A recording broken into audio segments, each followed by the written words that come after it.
তো আমরা আজকে এখন বোঝার চেষ্টা করব হচ্ছে অভ্যন্তরীণ পূর্ণ প্রতিফলন। তার জন্য কি করতে হবে? তার জন্য আমরা একটা চিত্র এঁকে নেব। ঠিক আছে, এই চিত্রে এই যে এই রেখাটি তোমরা দেখতে পাচ্ছ, এটা হচ্ছে বিভেদ তল। কার বিভেদ তল? দুইটা মাধ্যম। এই রেখার উপরে যেটা আছে সেটা হচ্ছে ঘন মাধ্যম, আর এই রেখার নিচে লঘু মাধ্যম। ঠিক এটা হচ্ছে দুই মাধ্যমের বিভেদ তল, মানে এই তলটাই হচ্ছে দুই মাধ্যমের মধ্যে পার্থক্য তৈরি করে।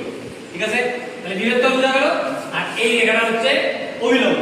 এইবার যদি একটা আলোক রশ্মি ঘন মাধ্যম থেকে বললাম লঘু মাধ্যমের দিকে আসছে, কোন মাধ্যম থেকে কোন মাধ্যমের দিকে যাচ্ছে? ঘন মাধ্যম থেকে লঘু মাধ্যমের দিকে। এবার যদি আলোক রশ্মি ঘন মাধ্যম থেকে লঘু মাধ্যমে আসার সময় সংকট কোণে আপতিত হয়, আমি ধরে নিচ্ছি এই কোণটা হচ্ছে সংকট কোণ, যেটাকে থিটা সি দিয়ে বোঝাচ্ছি। কি? Theta C.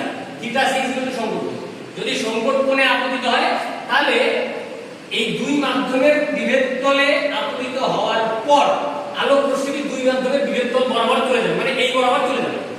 অর্থাৎ অভিলম্বের সঙ্গে এই প্রতিসৃত রশ্মিটি 90 ডিগ্রি কোণ করে চলে যাবে।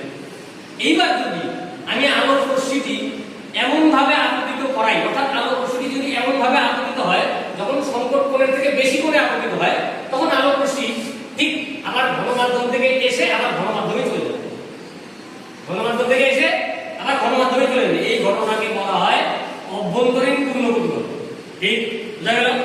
এইবারেতে আমরা এই সম্পর্কিত একটা প্রশ্ন, যেটা বাস্তব জীবনে ঘটে এরকম ধরনের একটা ঘটনা দেখব, আর সেই ঘটনার রেসপেক্টে কি প্রশ্ন হতে পারে সেটা নিয়ে আমরা আলোচনা করব। এবার আমরা কিন্তু সবাই জানি বর্ষার দিনে লক্ষ্য করা যায় রাস্তার ধারে অনেক কচু গাছ থাকে, সেই কচুর মধ্যে জল পড়ে, জলটা কিন্তু চকচক চকচক করে, হয় কিনা? কচু পাতা কিন্তু ভেজে না। এবার এটাই আমরা বোঝার চেষ্টা করব যে কচু পাতা কেন চকচক করে। কি? কচু পাতা কেন চকচক করে? ঠিক আছে, এটার পিছনে কিন্তু কারণ অভ্যন্তরীণ পূর্ণ প্রতিফলন। কি? এবার কচু পাতার মধ্যে অসংখ্য সূক্ষ্ম রোম থাকে। কি থাকে? সূক্ষ্ম রোম থাকে। এবার কচু পাতার উপরে যদি জল ফেলা হয় বা জল পড়ে, তাহলে জল এবং কচু পাতার মাঝখানে একটা বায়ু স্তর আটকে যায়, অর্থাৎ জল তারপরে বায়ু মাধ্যম। তার মানে কি? ঘন মাধ্যম লঘু মাধ্যম। এবার আলোক রশ্মি যদি ঘনতর মাধ্যম জল এর মধ্য দিয়ে প্রবেশ করে দুই মাধ্যমের বিভেদ তল থেকে লঘুতর মাধ্যম বায়ুতে প্রবেশ করে, তখন যদি আলোক রশ্মি সংকট কোণের থেকে বেশি কোণে আপতিত হয়, তাহলে আলোক রশ্মি ঠিক আবার জলের মানে দুই মাধ্যমের বিভেদ তল থেকে আবার ঘনতর মাধ্যম অর্থাৎ জলে ফিরে আসে, অর্থাৎ অভ্যন্তরীণ পূর্ণ প্রতিফলন ঘটে। তখন সেই জল